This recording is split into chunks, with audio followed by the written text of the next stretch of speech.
అనే పేరుతో బల ప్రదర్శన. అందుకే మీరు అబ్జర్వ్ చేయండి, ఎక్కడైనా ఇది ఇన్సిడెంట్ జరుగుతుంది అంటే ఆ ఇన్సిడెంట్ అసలు ఎందుకు జరిగింది, ఎలా జరిగింది, దానికి మనం వెళ్ళాలా వద్దా, లేకపోతే గవర్నమెంట్ చర్యలు తీసుకున్నారా లేదా, వాళ్ళకి సహాయం అందించారా లేదా, ఇవన్నీ కాదు. అక్కడికి వెళ్ళిపోవాలి అంటే నేను దిగిన తర్వాత ప్లేస్ దగ్గర నుంచి ఆ ప్లేస్కి మినిమం 3 గంటలు 4 గంటలు పట్టాలి. జనాలు అందరూ రోడ్డు మీదకి రావాలి, ఒకడు రప్పా నరాలి, ఒకడు సీఎం అని నరాలి. ఇదే వాళ్ళ కాన్సెప్ట్. ఇది వాళ్ళకి ఒక ఎస్ఓపి. ఏంటి వీళ్ళ సైకోయిజం, ఏంటి వీళ్ళ తాలూకా గొడ్డలపాటి తాలూకా నైజం అనేది నాకు అర్థం కావట్లేదు. వైజాగ్ ఎయిర్పోర్ట్ లో అరౌండ్ 10:30, 11 o'clock దిగారు. సుమారుగా 120 నుంచి 125 కిలోమీటర్లు అప్ టు జైల్ వరకు ఉన్న డిస్టెన్స్. ఎట్టి పరిస్థితుల్లోని నువ్వెంత నీకు బ్రహ్మరథం పట్టేసినా కూడా హార్డ్లీ వెళ్తే 4 to 5 hours వెళ్ళొచ్చు. కానీ ఈ రోజు జైల్ మాన్యువల్ తెలుసు, ఎందుకంటే ఆయన కూడా 16 నెలలు జైల్లో ఉన్నాడు కాబట్టి. ఆ 4:30 కల్లా ఎట్టి పరిస్థితుల్లోని ములాఖాతులన్నీ క్లోజ్ అవుతాయి. ములాఖాతులన్నీ 4:30 కల్లా క్లోజ్ అవుతాయి ఆయన సంగతి తెలుసు.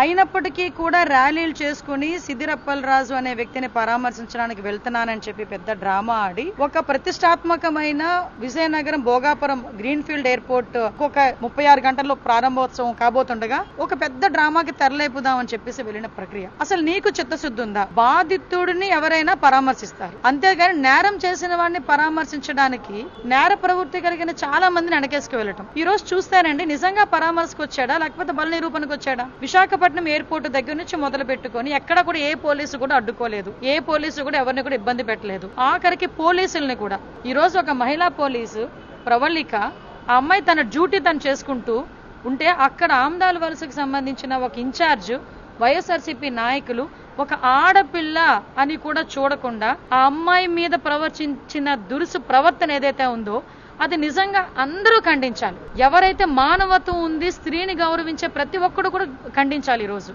ఎందుకంటే ఆ అమ్మాయి తన డ్యూటీ తను చేసుకుంటా ఉంటే ఆ అమ్మాయిని అబ్స్ట్రాక్ట్ చేయటమే కాకుండా, పాప మహిళా ఎస్ఐని అబ్స్ట్రాక్ట్ చేయటమే కాకుండా ఎక్కడ పడితే అక్కడ చేతులేసి చేతులతో పాటు ఆ అమ్మాయిని తొయ్యటం. ఆ అమ్మాయి తన డ్యూటీ చేయడానికి జస్ట్ ముందుకు వచ్చినప్పుడు అందరూ కూడా అమ్మాయిని చుట్టుముట్టి ఆ అమ్మాయి మీద చాలా జుగుప్సాకరమైన ప్రవర్తన చేయటమే కాకుండా ఆ అమ్మాయిని అంత ఇబ్బంది పెడతా ఉంటే దాని గురించి మాట్లాడడం మానేసి ఈ రోజు ఒక నిందితుడిని పరామర్శించడానికి అక్కడికి వెళ్లి తిరిగి చంద్రబాబు నాయుడు గారి గురించి తప్పుడు మాటలు మాట్లాడే పరిస్థితి.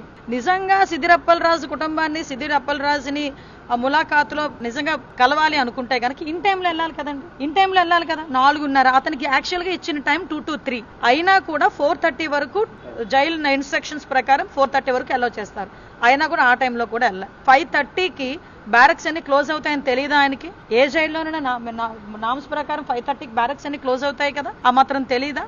అంటే ఏంటి, అక్కడ మళ్ళీ తిరిగి గవర్నమెంట్ ని బ్లేమ్ చేసేదానికి ఒక పన్నును ఒక కుట్ర. ఒక మహిళా ఎస్ఐ మీద మీరు ప్రవర్తించిన తీరు నిజంగా జగన్మోహన్ రెడ్డికి చిత్తశుద్ధి ఉంటే ఆ నాయకుడి మీద చర్యలు తీసుకుంటాడా? ఆ నాయకుడి గురించి ఏమైనా మాట్లాడతాడా? ఈరోజు మేము మాత్రం ఊరుకోం. ఎందుకంటే ఆడబిడ్డ మీద మామూలుగా ఉన్న ఏ ఆడబిడ్డ మీదైనా అఘాయిత్యం చేస్తేనే ఎట్టి పరిస్థితుల్లోనే ఊరుకోమని మా సీఎం గారు చాలా క్లియర్ డైరెక్షన్స్ ఇచ్చారు. సో ఎట్టి పరిస్థితుల్లోనే చర్యలు తీసుకుంటాం.